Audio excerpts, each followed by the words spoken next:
ಎಲ್ಲ ಒಂದು group C ಮತ್ತೆ ಕೆಲವು ಗ್ರೂಪ್ ಬಿ ಹುದ್ದೆಗಳಿಗೆ ಎಲ್ಲ ಒಂದಷ್ಟು ಪೋಸ್ಟ್ ಗಳಿಗೆ ಸೇರಿ ಒಂದೇ ಎಕ್ಸಾಮ್ ನಡೆಸಬೇಕು ಅನ್ನೋ ಒಂದು ಡಿಸ್ಕಷನ್ ನಡೀಲಿಕ್ಕತ್ತದ.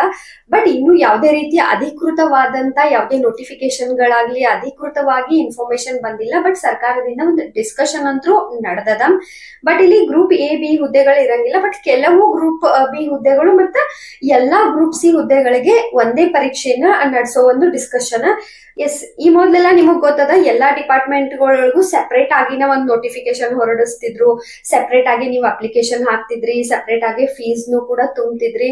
ಅಂಡ್ ಅವರು ಅಷ್ಟೇ ಸೆಪರೇಟ್ ಆಗಿ ಎಕ್ಸಾಮ್ ತಗೊಳ್ಳೋದು, ಸೆಪರೇಟ್ ಆಗಿ ರಿಸಲ್ಟ್ ಬಿಡೋದು, ಇದೆಲ್ಲ ಡಾಕ್ಯುಮೆಂಟ್ ವೆರಿಫಿಕೇಶನ್ ಸೆಪರೇಟ್ ಆಗಿ ಈ ತರ ಎಲ್ಲ ಆಗ್ತಿತ್ತು. ಸೊ ಇಲ್ಲಿ ಏನಾಗ್ತಿತ್ತಂದ್ರ ಟೈಮ್ ಅನ್ನು ಬಹಳ ವೇಸ್ಟ್ ಆಗತೈತಿ. ಹಿಂಗಾಗಿ ವರ್ಷಕ್ಕೆ ಅವ್ರಿಗೆ ಕಡೆಯಿಂದ ಒಂದ್ 2 ರಿಂದ 3 ಸಲ ಕೂಡ ನೋಟಿಫಿಕೇಶನ್ ರಿಲೀಸ್ ಮಾಡಕ್ ಆಗ್ವಲ್ತು. ಎಕ್ಸಾಮಿನೇಷನ್ ಫೀಸ್ ನ ತುಂಬಬೇಕು ಅಂಡ್ ಪರೀಕ್ಷೆ ಯಾವ್ಯಾವ್ದೋ ಜಿಲ್ಲೆ ಒಳಗ್ ಬರ್ತದ ಅಲ್ಲೆಲ್ಲ ಟ್ರಾವೆಲ್ ಮಾಡ್ಬೇಕು, ಹೋಗಿ ಪದೇ ಪದೇ ಎಕ್ಸಾಮ್ ನ ಬರಿಬೇಕು, ಈ ಎಲ್ಲಾ ಇಶ್ಯೂ ಆಗ್ತಿತ್ತು. ಇನ್ನು ಇದರಿಂದ ಸರ್ಕಾರಕ್ಕೂ ಅಷ್ಟ ಖರ್ಚು ಆಬ್ವಿಯಸ್ಲಿ ಬರ್ತಿತ್ತು. ಕ್ವಶನ್ ಪೇಪರ್ ಪ್ರಿಂಟ್ ಅನ್ನ ಆಗಿರ್ಬೋದು, ಅಥವಾ ಸ್ಕೂಲ್ ಕಾಲೇಜ್ಗಳೊಳಗ ಅವ್ರ ಅಕಾಮಿಡೇಷನ್ ಎಲ್ಲ ಫೈನಲ್ ಮಾಡ್ಕೊಳ್ಳೋದಾಗಿರ್ಬೋದು, ಅಲ್ಲಿ ಟೀಚರ್ಸ್ಗೆಲ್ಲ ಒಂದು ಸ್ಯಾಲ್ರಿ ಆಗಿರ್ಬೋದು, ಈ ತರ ಬಹಳಷ್ಟು ಖರ್ಚುಗಳಂದ್ರೂ ಬರತಿತ್ತು. ಖರ್ಚು ಬರತೈತಿ, ಜೊತೆಗೆ ಡಿಲೇನು ಆಗತೈತಿ ಅಂಡ್ ವಿದ್ಯಾರ್ಥಿಗಳಿಗೂ ಬಹಳ ಸಮಸ್ಯೆ ಆಗತೈತಿ. ಸೊ ಈ ಎಲ್ಲಾ ಸಮಸ್ಯೆಗಳು ಆಗ್ಬಾರ್ದಂದಾಗ ಎಲ್ಲಾ ಡಿಪಾರ್ಟ್ಮೆಂಟ್ ಒಳಗಿನ ಎಲ್ಲಾ ಪೋಸ್ಟ್ ಗಳಿಗೂ ಒಂದೇ ಪರೀಕ್ಷೆನ ನಡೆಸಬೇಕು ಅಂತ ಹೇಳಿ ಒಂದು ಡಿಸಿಷನ್, ಒಂದು ಡಿಸ್ಕಷನ್ ನಡೆದದ. ಆಕ್ಚುಲಿ ಇನ್ನೂ ಡಿಸಿಷನ್ ಬಂದಿಲ್ಲ.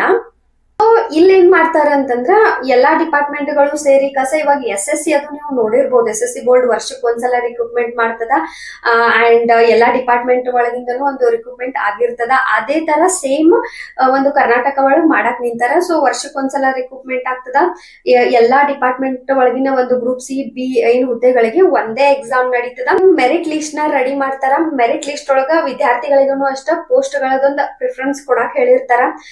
ಅಂಡ್ ಅಕಾರ್ಡಿಂಗ್ ಟು ದಟ್ ಅವರು ಮೆರಿಟ್ ಆಗಿರ್ಬೋದು ಅಂಡ್ ಕೆಟಗರಿ ರಿಸರ್ವೇಶನ್ ಇದನ್ನೆಲ್ಲ ನೋಡ್ಕೊಂಡ್ ಯಾವ ಪೋಸ್ಟ್ ಗಳಿಗೆ ಒಂದು ಯಾವ ವಿದ್ಯಾರ್ಥಿ ಆಯ್ಕೆ ಆಗ್ತಾರೋ ಅನ್ನೋದನ್ನ ಈ ತರ ಒಂದು ಮೆರಿಟ್ ಲಿಸ್ಟ್ ಮೇಲೆ ಒಂದ್ ಜಾಬ್ ಅಲಾಟ್ ಮಾಡೋದಾಗಿರ್ಬೋದು, ಈ ಒಂದು ಪ್ಲಾನ್ ಈ ಒಂದು ಡಿಸ್ಕಷನ್ ನಡೆದದ.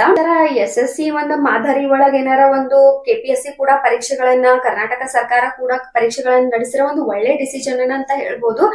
ಬಟ್ ಇವಾಗ ಹೆಂಗ್ ಆಗ್ಲಿಕ್ಕತ್ತದಂದ್ರೆ ಈ ಒಂದು ಡಿಸ್ಕಷನ್ ನ ಜಾರಿಗೆ ತಂದು ಅಗೇನ್ ಮತ್ 1 ವರ್ಷಗಳವರೆಗೂ ರಿಕ್ರೂಟ್ಮೆಂಟ್ ನ ಜಗ್ಬಾರ್ದಷ್ಟೇ ಇವ್ರ.